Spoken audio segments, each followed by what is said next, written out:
Kia ora, welcome to Pause for Thought. This week we're speaking to Auckland Crown Solicitor Simon Moore QC about why penalties in animal cruelty cases are so low.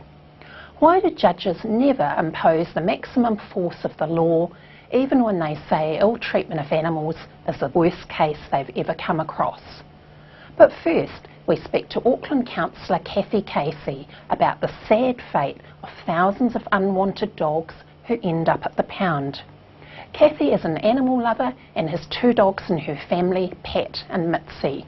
She decided to spend an afternoon at the pound to find out what happens when dogs are taken there. As anyone who's been there knows, the pound is a heartbreaking place filled with desperate dogs who'll never find the home and the love they need.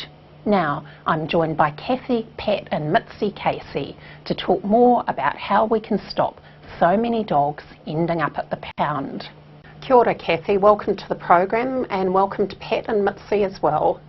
Kia ora, Catriona, thank you for having us. We've got a huge problem with abandoned dogs in New Zealand. What are some of the statistics from Auckland? Well, recently I've been looking into the issue of unwanted dogs and the number of dogs that end up in our council pounds. And there's about 9,500 impounded per year. But the worst statistic is that 3,338 of those dogs never came out. That was the figures for 2010-2011. That's a shocking statistic. And what did you learn when you spent an afternoon at the pound? Well, I was really interested to go because I do want to know why we are destroying so many dogs and what the reasons are. Now, the first question to ask is, how does a dog end up in the pound? And I found that most dogs, the largest majority, are picked up wandering. So you see a dog, you call the animal control, it goes to the pound. And then some dogs are seized because of aggression or being out of control, or they have no registration.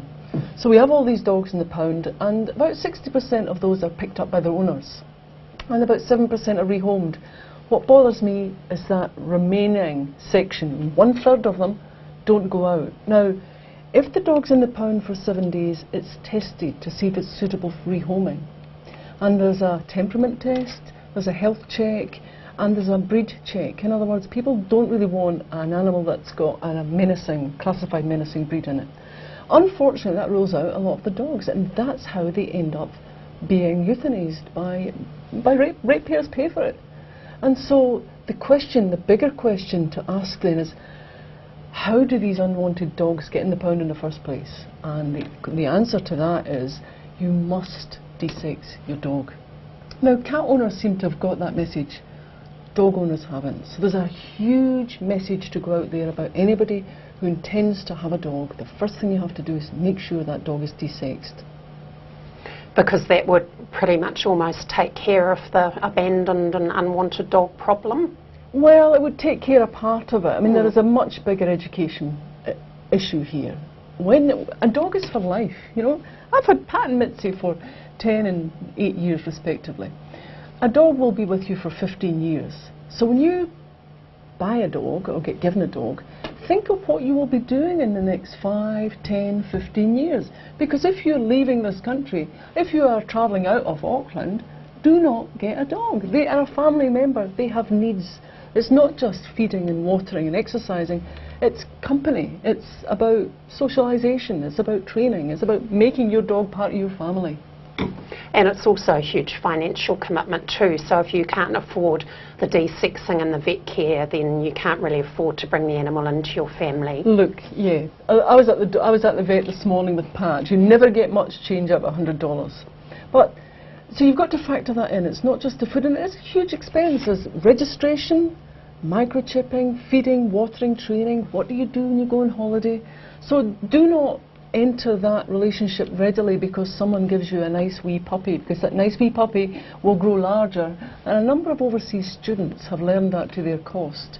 They're not allowed a pup at home, and so when they come to New Zealand, they're only here for a couple of years, they buy a puppy, it grows big, it gets dumped at the SPCA. So there's an awful lot of education to be done throughout our society about dog and dog ownership. Because if it's a puppy you want, don't get a dog, because you're actually getting a dog. You're not getting a puppy. It's only going to be a puppy for a little while. Well, look, I'm all for, if you want a dog, go and talk to the SPCA and have a look at what they've got, and come to the Auckland Council shelters. We give you a desexed, immunised dog that's healthy, and it's passed its temperament test, and it's going to be a lifetime companion. So before you think about buying off the internet, and to be honest, I would have every breeder licence. I would stop all that trading in pups. It's a nonsense. If you are breeding your dog and you're not a licensed breeder, you shouldn't be. And so it's not. So I would stop that. I'm not even know if I'm allowed to say that. I don't know whose policy that is. But stop the trading in dogs. There are enough unwanted dogs available for people, including puppies. You know, puppies go easily. Small dogs, puppies go easily. What's difficult to find new homes for is the larger breeds. So my plea to everyone is, if you want a dog, please come to us first. Please go to the SPCA. And for those people who have a dog and it's not been desexed, phone the SPCA, because you are able to get a free desexing. You may have to wait, but there's a mobile desexing clinic that comes around and will be coming to Auckland. So if money is your issue, please phone the SPCA and find out how to get your dog desexed.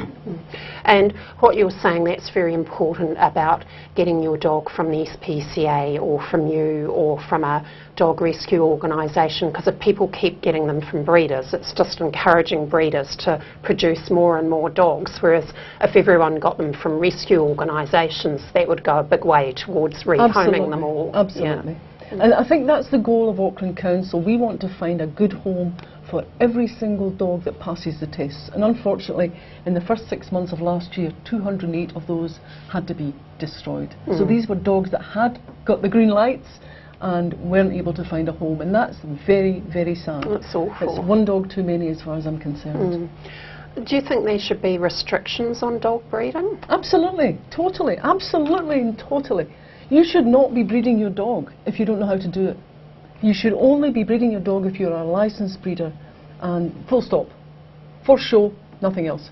Or, you know, or if we're trying to encourage working dogs. But you have a license to breed, you can breed. You shouldn't be buying half-breeds from the internet. And there probably need to be restrictions on the number of licensed breeders, just to stop the supply of puppies that... I think, I mean, if you go on to Trade Me right now and push in dog, you'll find hundreds of thousands available, well, at least thousands available. And that trade has got to stop, and it has stopped in other countries. And I think we're very dog friendly, but we need to be more dog responsible. We need to stop the trade in dogs and puppies and make sure that everybody who has a dog has a desexed animal and knows exactly what they're up for the next 15 years. That's my job as a counsellor. But yeah, to just think about that commitment for 15 years, or if you're lucky, a bit longer. My pussycats are 14 and they're still going strong, so I have my fingers crossed. And people shouldn't give dogs or puppies as presents. Animals are not presents or toys is probably another message. No. It's a family member, you know, and that's the issue here. It's not something that's just disposable, that you have until you're fed up with it and you move on or give it to someone else. It's someone coming into your life that's going to stay. It's like having a baby. It's like having a new baby in your household. And trust me, it is as well. Especially if you get a puppy. So think of it like that. This animal will be with me for the next 15 years in my family. Is it suitable? Do I have the time for it? Can I afford it? Is it the right breed for me? And so all of those things have to be taken into consideration before you make the purchase or you go to the pound, but they will help. See, if you go to the pound or if you go to the SPCA, they will talk to you about your family circumstances and match you up with a suitable dog. So often, you know, people who go on the internet think, oh, that looks like a lovely puppy, I'll have that one. Buy, you know, and that's it. Yeah, it shouldn't be an impulse decision. And also, if people or if parents want their children to experience dogs, one thing that you can do is take a neighbouring dog out for walks, and then you kind of get the benefit, but you don't have the, you know, overall responsibility for 15 years. That's right. And talk to dog owners, go to the shelter and talk to the people who work there. Now, the people who work at the animal shelter are some of the most compassionate and committed dog lovers you'll ever find. And one of the saddest things they have to do is to see that continual trail of dogs going into the vet on a Friday for the lethal injection. So keep that in mind, and I'm going to say that. People hate me talking about this issue, but it's a fact. And if you're a committed worker at the shelter, and you see the dog that you've been looking after for the last 7 days take its final journey, how do you think you feel? It's an awful thing to do, and we're doing it day and daily. 3,308 dogs killed. So people need to be more responsible. Absolutely, and keep repeating that figure, because people don't like it, and well, that's too bad, sorry, but that's reality. Thanks very much, Kathy, Pat and Mitzi. Thanks, Catriona. The Animal Welfare Act is the main New Zealand law governing how we treat non-human animals. It makes it an offence to ill-treat animals and provides for penalties of up to 5 years jail for cruelty. We've had many horrifying cases in New Zealand of severe cruelty to animals, including glue being poured over cats before they were set on fire, cows being repeatedly beaten with steel pipes until they developed painful abscesses which were never treated, and a dog being strangled, having petrol poured down his throat, and then having a pillowcase stuffed down his throat. There are many other shocking examples of cruelty to animals, far too many to mention. The SPCA every year publishes an annual list of shame, which records these abuses. But even in the few cases that are prosecuted, judges impose lenient penalties. Now I'm joined by Auckland Crown Solicitor Simon Moore QC to talk about how judges decide what sentences to hand down. Kia ora, Simon, welcome to the program. Thanks, Catriona. What offences can people be charged with under the Animal Welfare Act when they ill-treat animals? Well, there's a whole range of offences under the Animal Welfare Act. I mean, they range from, at the top end, willfully ill-treating an animal. The next level down is reckless ill-treatment. And then it just moves right through a whole range. I mean, there are probably 15, 20 offences under the Animal Welfare Act. Yeah, a very broad range. So willful ill-treatment, then, that would be the most serious, and that's when someone is deliberately cruel or mistreats an animal? Yes, yes. I mean, sometimes the line between reckless ill-treatment and willful ill-treatment can be a slightly difficult one. It can sometimes be a little bit blurred, but that would certainly be the top end offence, and then they sort of move down. I mean, there are offences like undertaking treatment of animals without being a veterinarian, and all sorts of offences. And also if people don't actually get veterinary care for their animals when they're ill or injured, that can be prosecuted as well. Well, I mean, there is an offence which is a little bit like the ones we have human beings under our Crimes Act, which are failing to provide the necessaries of life for the human being. There's an animal equivalent in the Animal Welfare Act. But I mean, quite often you'll find in the prosecution of these cases, particularly the top end cases, that there may be other offences which are connected. And you may remember the case where a large number of dogs were killed up in Warkworth, and there were Arms Act charges which were brought in relation to that by the police. And so the Arms Act charges ran pretty well in parallel with the Animal Welfare Act charges. And what sort of penalties can judges impose in ill-treatment of animal cases? Well, they range under the Animal Welfare Act in terms of imprisonment from 1 year up to 5 years. As you'd be aware, the penalty used to be a maximum of 3 years, and it was increased to 5 years some years ago. But we've never seen anyone actually get put in jail for 5 years for being cruel to an animal. No, and I think in fairness and being absolutely frank about these things, I think that it's probably unlikely you'll ever see the imposition of the maximum penalty. I mean, you may do, but in all other offences it's extremely rare, and when you consider the number of cases that are going through our courts on a daily basis, of which Animal Welfare Act prosecutions are only a very small part. It's very rare to see maximum penalties imposed. You do see it from time to time, but they are very extreme cases. And that would be partly because no matter how horrendous a case is, judges think that in future there could be a case that would be more horrendous and the maximum penalty needs to be reserved for that? Well, I think so, although sometimes when judges adopt that kind of thinking they end up being criticised by the appeal courts. I mean, our Sentencing Act says that a maximum penalty needs to be imposed in those cases where the offending is at the most serious level. And I think judges from time to time get caught out when they say, well, you know, it's possible to imagine a worse kind of offending. But, I mean, if you were to ask me, look, well, you know, what is likely to be the kind of offending which would attract the maximum penalty, I'd have to say to you, well, look, let's look at other parallels which are connected in the criminal law. So you'd have to be looking at a case which was really an absolutely horrific case.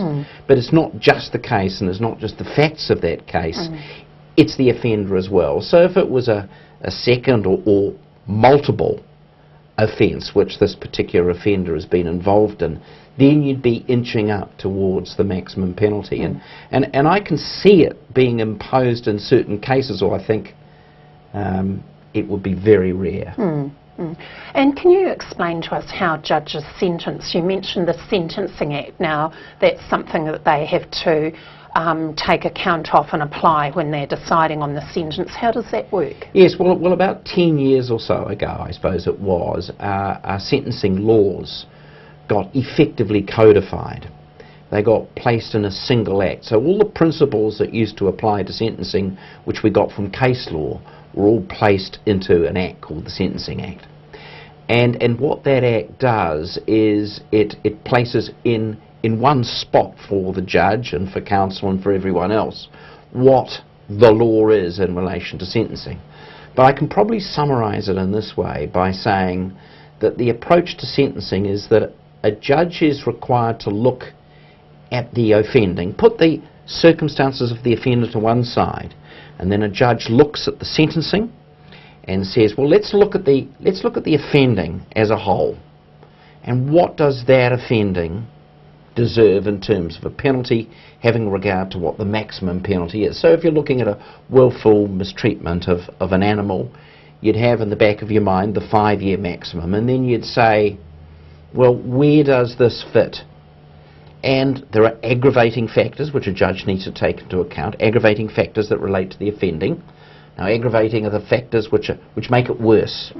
So you look at the factors which make it worse, and that lifts it up, and then you look at the factors which may tend to mitigate or make it less, and the judge will end up with what is sometimes referred to as a starting point. But the judge will look at the matter globally, will look at it in terms of aggravating and mitigating factors, and once that sentence, once that part of the sentencing process is complete, then they'll look at the circumstances of the offender. So that's the second step. That's the way it works. So it's actually quite complicated. They don't just sort of say, all right, 2 years here. They've got to look through what the Sentencing Act says and apply all those. And also another issue is whether there's been a guilty plea or not. Yes, well a guilty plea is a really significant factor, and a guilty plea can reduce a sentence that might otherwise be imposed by up to 30%. So if someone pleads guilty at a really early stage, then that sentence can be reduced by about 30%.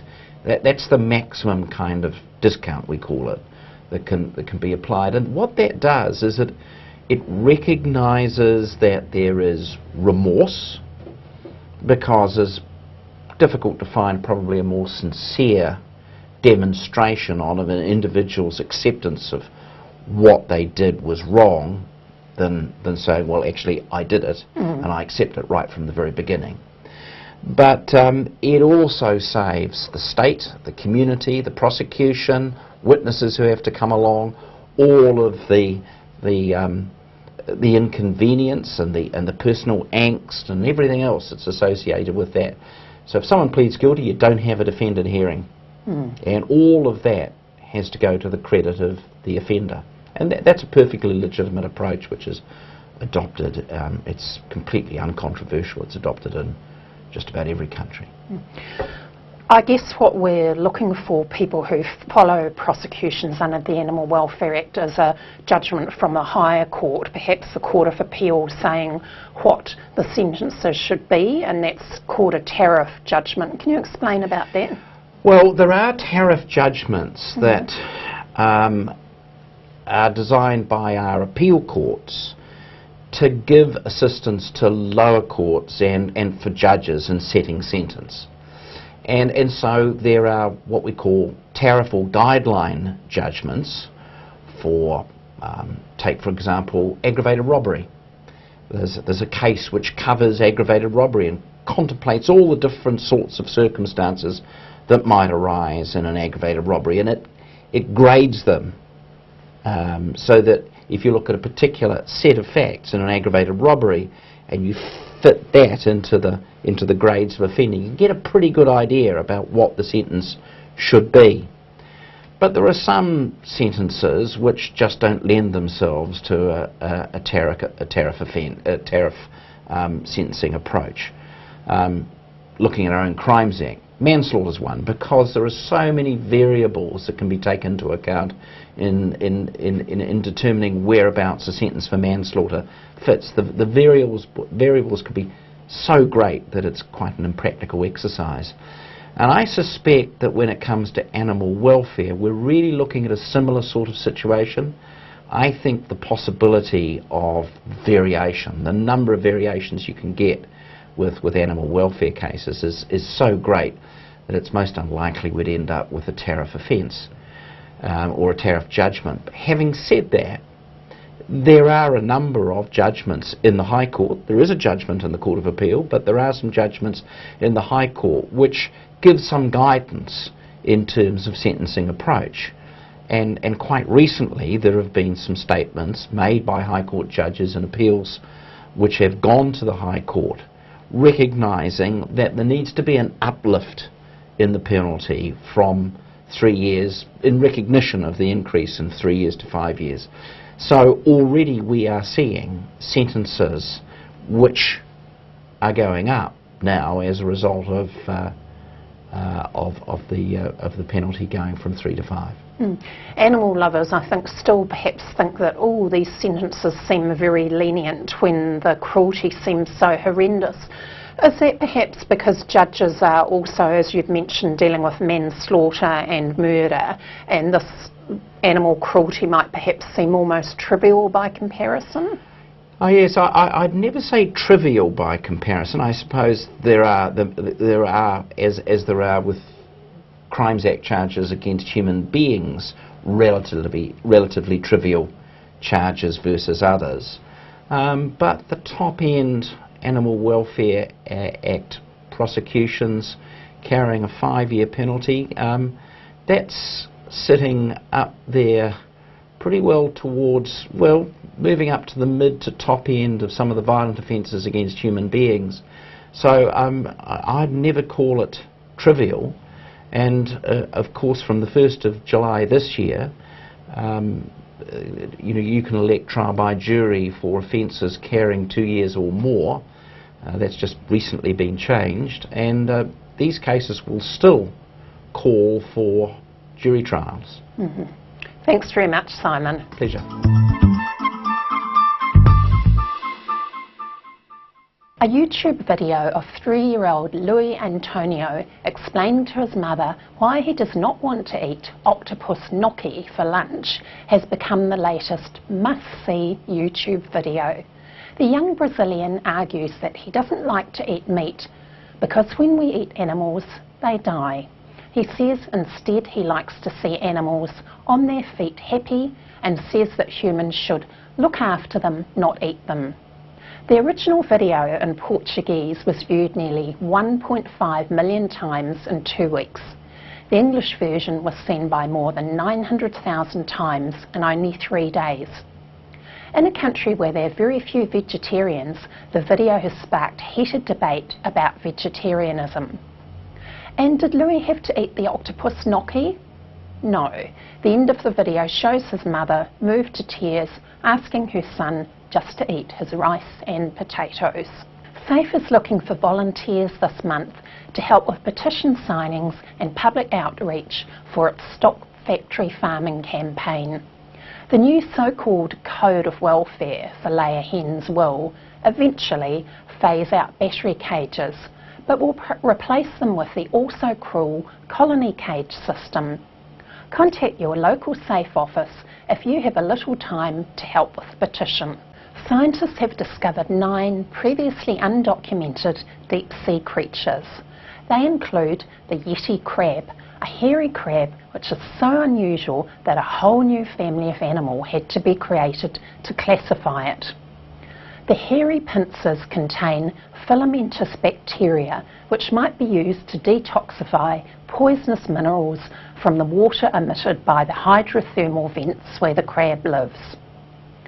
Dumbo octopi live in the ocean depths, travelling through the darkness by flapping their giant elephant-like fins.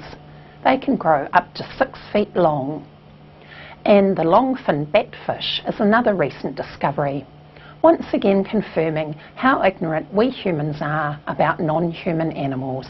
The United States is sweltering in a heat wave which has seen soaring temperatures. And it's not only human animals struggling to stay cool, zoo animals are also feeling the heat. Animal caretakers at the Southern Nevada Zoo are spraying mountain lions with cold water and giving them ice to try and keep their temperatures down. Now, here are the 5 key points you need to know from this week's program. If you're bringing a dog into your family, adopt him or her from a rescue organisation rather than a breeder to halt the increase in New Zealand's dog population. Don't bring a dog into your family unless you can make a 15-year commitment to the animal. Make sure your dog is not home alone all day. Dogs suffer boredom and depression when left on their own all day. The Animal Welfare Act provides penalties for cruelty to animals. If you think penalties are too lenient, make a submission to Parliament on the amendments to the Animal Welfare Act. That's our program for this week. Join me next week when we'll talk about why we think humans are superior to non-humans and whether we're right about that. We've also got a treat. The wonderful Jackie Knight, who was here in the first episode to talk about monarch butterflies, will join us again. She'll explain how to plant a butterfly garden for spring. Thanks for watching.